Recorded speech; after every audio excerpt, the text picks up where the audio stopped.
Саламатсыздарбы? Бүгүн биз сиздер менен Python программалоо тилине киришүү деген сабакты өтөбүз. Алгач биз Python, кээинки жерде Python деп айтылат, Python деп айтсак деле болот. Алгач биз скачать кылып алабыз, Google Chrome'дан скачать кылып алсаңыздар болот. Бизде бар болгон үчүн сразу киришип кетирели. Мынакей Python 3.12 деген бөлүмдү тандайбыз дагы, idle бөлүмүнө киребиз. Бул жерде бизге ушундай экран чыгат. Бул жерде биздин киргизген программалардын жообун чыгаруучу экран болот бул жер. Биз программаны жазуу үчүн жаңы файл ачып алабыз. Бул жерден файл, new файлга киребиз дагы.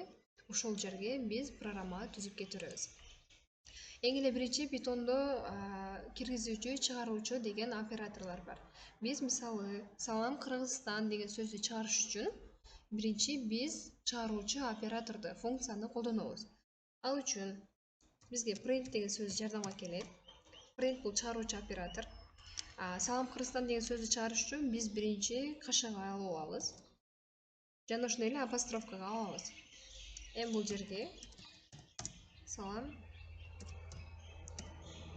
Кыргызстан деп жаздык.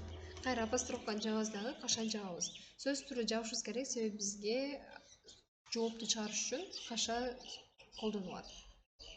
Салам Кыргызстан. Эми муну салам Кыргызстан деген жоопту биз чыгарыш үчүн могул жерде run деген жазуу бар. Же болбосо клавиатурадан F5 баскычын бассаңыздар да болот. Run баскычын басабыз. Мынакей өзү да көрсөтүп турат F5 деп. Муну басканыңыздарда сохранить кыласыңбы деп бизден сурайт. Окей кылабыз дагы. Бул жерге жазабыз. Так, биринчи сабак деп кое берейин. Биринчи сабак.